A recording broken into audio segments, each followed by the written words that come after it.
ভোটটা যারা দিচ্ছেন বিজেপিকে এবার একটু ভেবে চিন্তে ভোটটা দিবেন। পরবর্তী যে উন্নয়নগুলো হবে সেগুলোর কিন্তু হিসাব এবার রাখবো আমরা। অনেক ছেড়েছি, আর ছাড়বো না, এটা খুললাম বলে যাচ্ছি আমি। ভাই এরা বাংলার মানুষকে খুল্লা ওপেন চ্যালেঞ্জ ছুটছে না। মানে আমি শুধু এটাই ভাবছি যে এদের এত দাদাগিরি মার্কা কথাবার্তা কি করে আসে, সাহস আসে কোথার থেকে? কারণ এরা কারা? এরা হচ্ছে নেতা কিংবা নেত্রী, যারা সাধারণ মানুষের চাকর, সাধারণ মানুষের দ্বারাই যারা ইলেক্টেড হয়েছে, এরা সাধারণ মানুষের চাকর। আর তারপরে এরা সাধারণ মানুষের উদ্দেশ্যে কি করে এই ধরনের দাদাগিরি মার্কা কথাবার্তা বলতে পারে? এই অন্য কোথাও না পারলে অঞ্চলটা তো পারবো, এটা কিন্তু বলে যাচ্ছি। এবার কিন্তু খুললাম আমাদের বিচার হবে, এটা মনে রাখবেন আপনারা। এদের এই সমস্ত কথাগুলো শোনার পর একদম এটা ক্লিয়ার হয়ে যায় যে সমস্ত জায়গাগুলোতে এরা ক্ষমতায় রয়েছে সেই সমস্ত জায়গাগুলোতে এরা ঠিক কতখানি দাদাগিরি চালায়, এদের দাদাগিরির লেভেলটা ঠিক কোন পর্যায়ে গিয়ে পৌঁছায় সেটা বোঝাই যাচ্ছে। অবশ্য আমরা এই ধরনের ফুটেজ, এই ধরনের ভিডিও বহুবার এর পূর্বেও দেখেছি, কিন্তু আজ থেকে আমার এই ভিডিওতে তোমরা প্রধানত আমার যে ভিডিওগুলো আসবে সেগুলোতে এই ধরনের কথাগুলোই খুঁজে তোমাদের সামনে তুলে ধরার চেষ্টা করব, যে এরা ঠিক সাধারণ মানুষকে কি মনে করে বা সাধারণ মানুষকে কিভাবে ভয় দেখিয়ে ভোটটা কালেক্ট করে। মমতা বন্দ্যোপাধ্যায়ের উন্নয়নে শুধু যে আমরা দেখছি লক্ষ্মী ভান্ডার পাচ্ছে নয়, প্রত্যেকটা জায়গায় আপনারা দেখতে পাবেন যে প্রত্যেকটা স্কুল, বিভিন্ন জায়গায় স্কুল বৃদ্ধি হয়েছে। স্কুল যখন বৃদ্ধি, কিন্তু শিক্ষক অনেক জায়গায় নাই। পিসিমণির আমলে নাকি সরকারি স্কুল বৃদ্ধি হচ্ছে।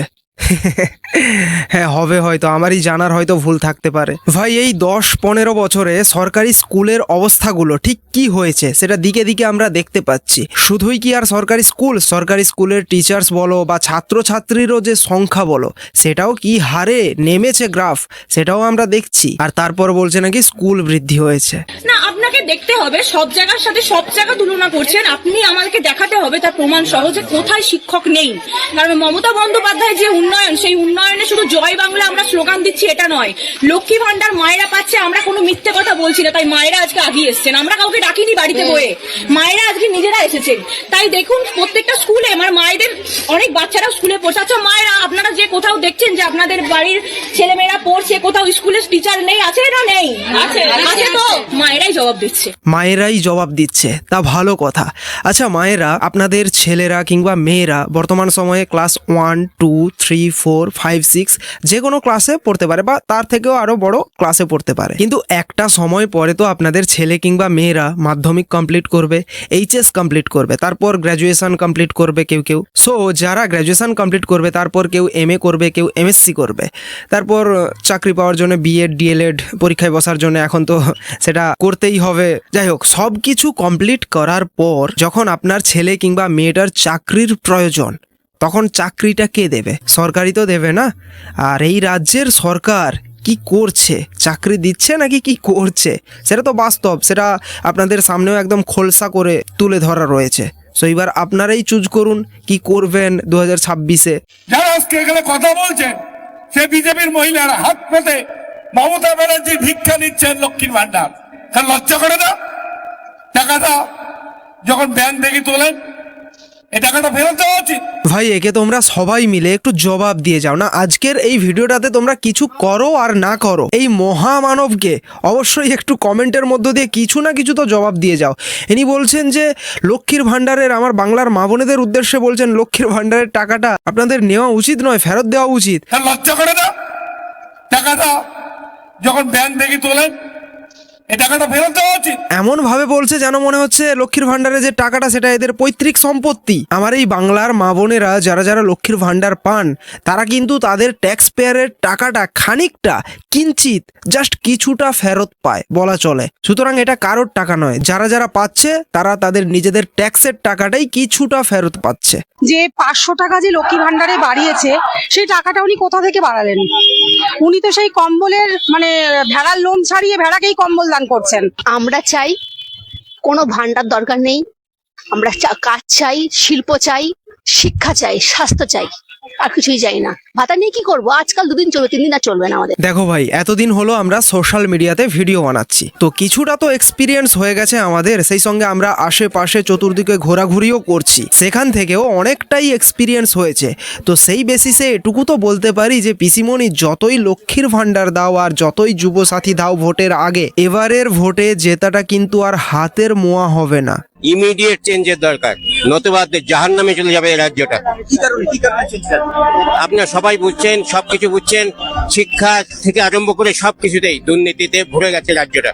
এই যে বাস্তব সত্যটা, এটা তো আর বাংলার 1-8জন মানুষকে বুঝলে হবে না, বাংলার ওভারঅল সবাইকেই বুঝতে হবে, তাহলেই একমাত্র পরিবর্তন সম্ভব। যাই হোক, এইবার আমরা একটা সলিড ভিডিও দেখতে চলেছি। আগে চলো ভিডিওটা দেখি, তারপর কথা হচ্ছে।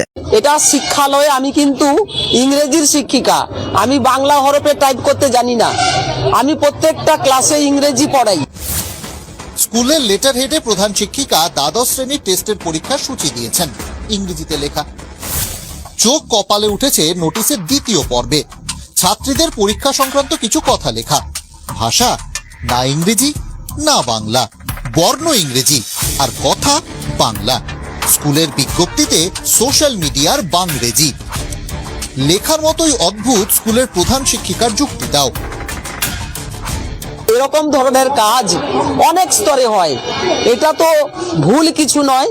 এটা শিক্ষালয়ে আমি কিন্তু ইংরেজির শিক্ষিকা, আমি বাংলা হরফে টাইপ করতে জানি না, আমি প্রত্যেকটা ক্লাসে ইংরেজি পড়াই।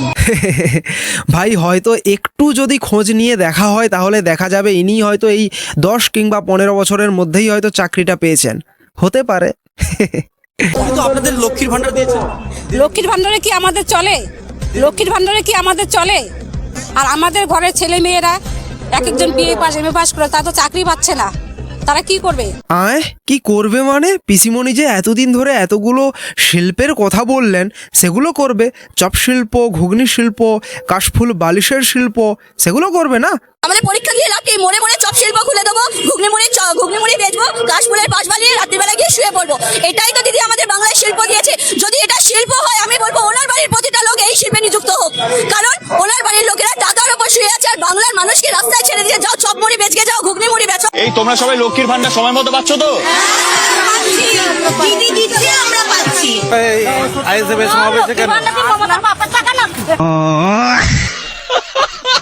ভাই, ভিডিওর এই পার্ট থেকে তোমরা ভিডিওটা একটু মন দিয়ে শুনবে আর একটু মন দিয়ে দেখবে, কারণ এইবার আমরা যে ব্যক্তিটাকে নিয়ে আলোচনা করতে চলেছি তিনি হচ্ছেন আমার এই বাংলার তথা তৃণমূলের সবচেয়ে ভদ্র মানুষ, কুণাল বাবু। সো চলো একটু মন দিয়ে শুনবে তিনি কি বলছেন, একটু শুনবো। বিজেপিকে রুখতে গেলে শুধু তৃণমূলকে ভোট দিতে হবে।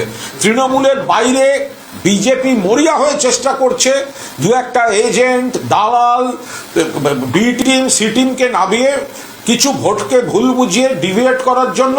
বলছিলাম কুণাল বাবু, আপনার সমস্ত কথা মেনে নিচ্ছি, কিন্তু আমার জাস্ট একটা প্রশ্নের উত্তর দিন তো। এতদিন পর্যন্ত এই যে আপনারা সর্বদা বলতেন যে বিজেপি কোথায়, ওই যে 2-3 জন মিলেই তো বিজেপি করছে, কোথায় আর বিজেপি কই দেখতেই পায় না, যেদিকেই তাকাই শুধু তৃণমূল তৃণমূল আর তৃণমূল। তো সেই পরিস্থিতিতে থেকে হঠাৎ আপনার মনে এই প্রশ্নটা কেন জাগলো যে বিজেপিকে হারাতে কেবলমাত্র আপনারা তৃণমূলকে ভোটটা দিন? বিজেপিকে রুখতে গেলে শুধু তৃণমূলকে ভোট দিতে হবে। ভয় পেয়েছেন, সত্যি বলবেন ভয় পেয়েছেন, তাই না? তৃণমূল কংগ্রেস একবারও বলছে না যে তৃণমূলকে ভোট না দিলে সুযোগ দেবে না। না, কি বলছেন কি কুণাল বাবু? আপনি এক কথা বলেন, আপনার দলের নেতা নেত্রীরা আরেক কথা বলে। আপনার দলের যে সমস্ত নেতা নেত্রীদের স্পিচগুলো ভাইরাল হয়েছিল সোশ্যাল মিডিয়াতে, তাদের কথা আমরা শুনেছিলাম। তাদের সেই স্পিচগুলো কি ছিল? যদি তৃণমূলকে ভোট না দেওয়া হয়, যে জায়গার থেকে ভোট দেওয়া হবে না, সেই জায়গার লক্ষ্মীর ভান্ডার বন্ধ হয়ে যাবে, সেই জায়গাতে বাড়ির টাকা দেওয়া হবে না, কিংবা যে কোনো স্কিম বন্ধ হয়ে যাবে সেখানে। এই যে স্পিচগুলো ভাইরাল হয়, যেগুলো আমরা দেখাই, সেগুলো কারা দেয় তাহলে? মমতা ব্যানার্জি জাতি, ধর্ম, দল, মত সবকিছু বাছাই করে উপকার দেন না, সকলের জন্য উপকার। কিন্তু আমরা ঘুরিয়ে বলবো, উপকার যদি আপনি নেন, তাহলে যে উপকার করছে ভোট না দিয়ে বেইমানি করবেন কেন? ওরে শালা মাইরি, আপনি তো দারুণ খেলেন। যাই হোক, আর কি বলবেন বলুন বলুন, আমরা একটু শুনছি ভালো করে। বাড়িগুলো চিহ্নিত করুন, কোথায় লক্ষ্মীর ভান্ডার যাচ্ছে আর কোন বুথে বিজেপি কিছু ভোট নিচ্ছে। তাদের সঙ্গে দেখা করুন, তাদের বুঝিয়ে বলুন সবিনয়ে বলুন যে আপনাদের পরিবারে এতগুলো স্কিম ঢুকছে, তাহলে আপনারা কেন তৃণমূলকে ভোট দিচ্ছেন না? এই কেনর কারণ হিসেবে যদি বলতে শুরু করি তাহলে তো আর একটা আদ্রা কারণ বেরোবে না, অনেক একাধিক কারণ রয়েছে। কারণটা হচ্ছে এই সরকার রাজ্যের বেকার ছেলেমেয়েদেরকে চাকরি দিতে পারছেন না, কর্মসংস্থান দিতে পারছে না, রাজ্যের শিল্প আনতে পারছে না। শুধু কি আর ভাতাতে চলবে? শুধু হিন্দুত্ব, আমরাও হিন্দু। বোঝো ঠেলা, এনাদেরকে আবার হিন্দুত্বের প্রমাণ দিতে হচ্ছে যে আমরাও হিন্দু, মানুষকে বলতে হচ্ছে যে ভাই আমরাও তো হিন্দু। সিপিএম কে বলছি, তোমাদের ক্ষমতা থাকলে ভোটটা ফিরিয়ে দেখাও না। তোমাদের ভোট তো বিজেপির কাছে গেছে। কুণাল বাবু, আপনি কিন্তু হিসেবটা গুলিয়ে ফেলছেন। কে বলেছে আপনাকে যে যারা সিপিএম করতো তারা আজকে বিজেপি করছে? আপনাকে আমি প্রমাণ করে দেখিয়ে দেব যে যারা সিপিএম করতো তারা বিজেপিও করছে, আবার অনেকেই রয়েছে যারা সিপিএম করতো তারা তৃণমূলও করছে। সুতরাং আপনি এটা কখনোই জোর গলায় বলতে পারবেন না যারা সিপিএম করতো তারা বিজেপি করছে কেবলমাত্র। না না না, বেশিরভাগই সবাই তৃণমূলই করছিল। কারণ ভাই একসঙ্গে তো জনসংখ্যা হুহু করে বেড়ে যাবে না যে তৃণমূল একদম তাদের ভোটটুকুই পেয়ে জিতেছিল। যখন যে পার্টি আসে মানুষ তখন সে পার্টিকে সাপোর্ট করে এইটা ভেবে যে এরা ভালো কাজ করবে, কিন্তু শেষমেশ আলটিমেট কি পায় সেটা তো রাজ্যের বর্তমান মানুষ দেখতে পাচ্ছে। সুতরাং আপনি এটা কখনোই বলতে পারেন না যে যারা সিপিএম করতো তারা সকলেই বিজেপি করছে। না না না, এটা নয়। ভাতার লাইনে কেন? চাকরি নেই বলে? চাকরি নেই বলে মানে যদি এটা মানে এখানে চাকরি তো অনেকই কম আছে। আইটি সেক্টরে ওটো চাকরি নেই। চাকরি থাকলে তো ভালো, চাকরি থাকলে তো এটা লাইন হবে না। চাকরি থাকলে এই যে গভর্নমেন্ট বলেছে 1500 টাকা করে দেবো, যে চাকরি থাকলে এটা বলতেন। হ্যাঁ ভাই, এটাই। যদি আমাদের রাজ্যে চাকরি থাকতো, যদি আমাদের রাজ্যের ছেলেপুলেরা চাকরি পেতো তাহলে এই বেকার ভাতার কোনো প্রয়োজন ছিল না এবং এই ভাতার লাইনে এত লাইনও পড়তো না। ইভেন এরকমও ফুটেজ দেখলাম যেখানে MA MSc করা ছেলেপুলে তারাও এই ভাতার লাইন দিতে বাধ্য হয়েছে। এরকম আরেকটা ভিডিও যেটা দেখলাম, আমি ক্লিপ দেখলাম যে একটা PhD করা ছেলে সেও কিন্তু এই ভাতা পাওয়ার জন্য লাইন দিয়েছে। চাকরি নেই আমাদের রাজ্যে, তো আমাদের ভাতার জন্য তো আসতেই হবে, কিছু করার নেই। নিজেদের টাকা নিজেরাই পাচ্ছি, কারণ আমরা তো যে ট্যাক্স দিচ্ছি এবং বাইরে তেলের যে ভ্যালু আছে আমাদের দেশের আমাদের বর্তমান পশ্চিমবঙ্গ রাজ্যে আমাদের এখানে তেলের যা টাকা 105 টাকা 106 টাকা করে লিটার, বাইরে 95 টাকা করে লিটার। তো 10 টাকা করে যে আমরা বেশি দিচ্ছি, আমি ডেলি 2 লিটার তেল ভরি, তো 20 টাকা করে তো আমরা এক্সট্রা পেমেন্ট করছি। তো সেই ট্যাক্সের টাকা তো কিছু ঘুরে ফিরে পাচ্ছি। আমি একই কারণে এসেছি, কিন্তু বলতে পারি যে যদি কর্মসংস্থানটা ভালো হতো তাহলে আজকের এই লাইনে দাঁড়াতে হতো না বেকার ভাতার জন্য আমাদের। যাই হোক, আজকের ভিডিওটা শেষ করার আগে একটা মেইন ক্লিপ যেটা না দেখলে পুরো ভিডিওটাই দেখা বেকার। দেখো, রাস্তা দিয়ে পেরিয়ে যাচ্ছিলাম, হঠাৎ দেখছি শ্মশান ঘাটেও কে একটা তৃণমূলের পতাকা টাঙিয়ে দিয়ে চলে গেছে।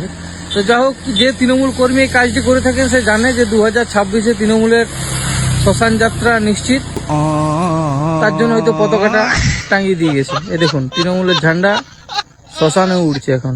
ভাই তোমাদের কি মনে হয় শ্মশান যাত্রা নিশ্চিত এবার? যাই হোক, আজকের ভিডিওটা এখানেই শেষ করছি। ভিডিওটা কেমন লাগলো অবশ্যই কমেন্টের মধ্যে দিয়ে জানাও। ভিডিওটাকে একটা লাইক করো, কমেন্টস করো, শেয়ার করো, আর অবশ্যই একটা হাইপও করে দিও। তো দেখা হচ্ছে নেক্সট ভিডিওতে। জয় হিন্দ।